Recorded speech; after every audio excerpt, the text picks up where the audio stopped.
విజయనగరం జిల్లా కలెక్టరేట్ ఎదుట ఏఐటీయూసీ ఆధ్వర్యంలో సివిల్ సప్లైలో పనిచేస్తున్న హమాలీ కార్మికులు ధర్నా చేశారు. బయోమెట్రిక్ నుంచి మినహాయించి కూలి వేతనం పెంచాలంటూ నిరసన తెలిపారు. అన్లోడింగ్ బిల్లు నేరుగా కార్మికుల ఖాతాలో జమ చేసే విధంగా ప్రభుత్వం చర్యలు తీసుకుని కార్మికుల సమస్యలను పరిష్కరించాలంటూ డిమాండ్ చేశారు. దీనికి సంబంధించి మరింత సమాచారం మా ప్రతినిధి శ్రీధర్ అందిస్తారు. సివిల్ సప్లైస్లో పనిచేస్తున్నటువంటి హమాలీ కార్మికులైతే ఈరోజు విజయనగరం కలెక్టరేట్ వద్ద ధర్నా నిర్వహించారు. ప్రధానంగా చూసుకుంటే తమ సమస్యలను పరిష్కరించాలంటూ పెద్ద ఎత్తున ఇక్కడికైతే హమాలీ కార్మికులైతే తరలివచ్చారు.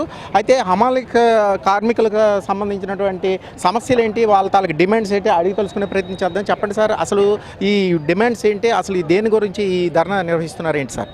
ఆంధ్రప్రదేశ్ ఉమ్మడి రాష్ట్రంలో ఉన్నప్పుడే ఎన్టీ రామారావు గారు సీఎంగా ఉన్నప్పుడు సివిల్ సప్లై కార్పొరేషన్ ఏర్పడింది. అప్పటి నుండి కూడా సివిల్ సప్లై కార్పొరేషన్లో ఆనాడు ఉమ్మడి రాష్ట్రంలో 10,000 మంది, ఈవేళ రాష్ట్రం 2014లో ఇడిపోయిన తర్వాత 5,000 మంది పైచిలుకు హమాలీలుగా ఈ కార్పొరేషన్ మీద ఆధారపడి గత 40 ఏళ్లుగా పనిచేస్తూ ఉన్నారు. వీరందరికీ కూడా 2 సంవత్సరాలకు ఒకసారి కూలీ రేట్ల పెంపుదల, అలాగే వారి యొక్క సౌకర్యాలు, కొన్ని సౌకర్యాల మీద పెద్ద ఎత్తున పోరాటం జరుగుతూ ఉంది.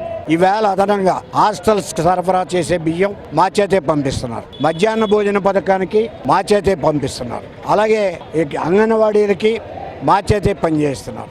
ఇన్ని అదనపు భారం. స్కూల్ 5 కిలోమీటర్లకు ఒక స్కూల్ ఉంటుంది. 5 కిలోమీటర్లకి ఒక 100 కేజీలు 50 కేజీలు తీసుకెళ్ళడం అంటే చాలా కష్టంగా ఉంటుంది. ఈవేళ పని భారం పెరిగింది, కూలీ రేట్ల పేరుకి పెంచామని చెప్తున్నా కలిసి వచ్చేది ఏమీ లేదు.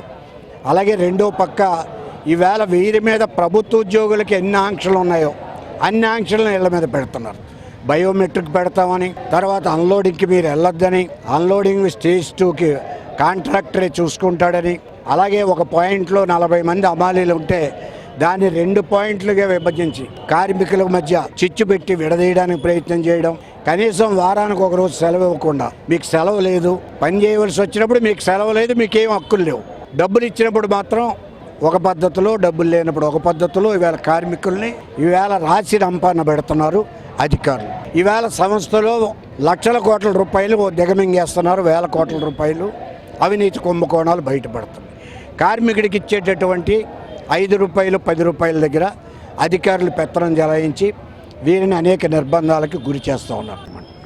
చెప్పండి, అసలు బయోమెట్రిక్ సిస్టమ్ వల్ల మీకు ఎటువంటి ఇబ్బందులు పడుతున్నాయి? అసలు కాంట్రాక్టులు బిల్లులు చెల్లించే విధానంలో మీ తాలూకా వేతనం ఏ విధంగా మీకు చేరుతుంది ఏంటి? అసలు బయోమెట్రిక్ అంటే ప్రతి కార్మికుడికి మాకు చదువు లేదు, సంజయ్ లేదు.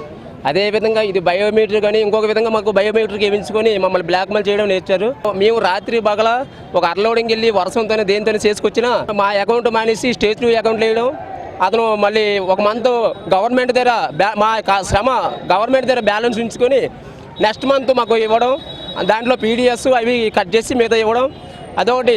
ప్రతి నెల ఏదో ఒక ఆఫీసులు అంటే ఏదో ఒక డిమాండ్, మీకు అది కల్పిస్తాను ఇది కల్పిస్తాను అని మీ పని మీద ఉన్నామంటారు. మా పని అయితే పూర్తి చేయరు. కొంతమంది వయసు అయిపోయి కూడా నెలకి పిఎఫ్ కట్టుకుని అది ఏదో డబ్బులు వస్తాయని చూస్తే ఆ పిఎఫ్ ఏదో తప్పు ఉంది అదనేసి అలా కాలక్షేపం జరిపి మాకు డబ్బులు ఇప్పించట్లేదు. మా పని అయితే ఆఫీసుల వరకు చేయట్లేదు. ఏమనంటే మమ్మల్ని బ్లాక్మెయిల్ చేస్తారండి. మిమ్మల్ని పని చేయండి, అదే అన్లోడింగ్కి వెళ్ళకండి. గత 30 సంవత్సరాల నుంచి మేము అన్లోడింగ్ చేస్తాను. మా పని ఇంకొకరు చేస్తే మాకు ఎలా ఉంటుందండి? కార్మికులకి మాకు జీవనోపాధి ఎలా గడుస్తుందండి?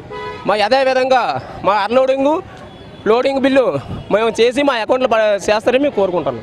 మొత్తం మీద ఏదైతే తమకు ఆవిష్కృతంగా ఉన్నటువంటి సమస్యలతో పాటు ఏదైతే వీళ్ళు కష్టపడిన జీతాన్ని అన్లోడింగ్ చేసుకున్నటువంటి ఏదైతే ఉందో ఆ బిల్లులు కేవలం ఏంటంటే కాంట్రాక్టర్లు ఖాతాలో వేస్తున్నారు. కాబట్టి నేరుగా తమ ఖాతాల్లో వేయాలంటూ, అలాగే ఆఫీసర్లు కూడా కొంతవరకు తమకు వేధింపులు గురి చేస్తున్నారనే భావన అయితే వ్యక్తం చేస్తున్న పరిస్థితి. ఈ సమస్యలన్నీ ఖచ్చితంగా డిమాండ్ చేయాలని, లేదంటే రానున్న రోజుల్లో ఇంకా ఈ ధర్నాలు కావచ్చు, నిరసనలు ఉధృతం చేస్తామని చెప్పేసి ఇక్కడ కార్మికులు కావచ్చు, ఏఐటీయూసీ నేతలు కావచ్చు చెప్తున్నటువంటి పరిస్థితి. వీడియో జర్నలిస్ట్ బొమ్మ శ్రీధర్, HM TV, విజయనగరం.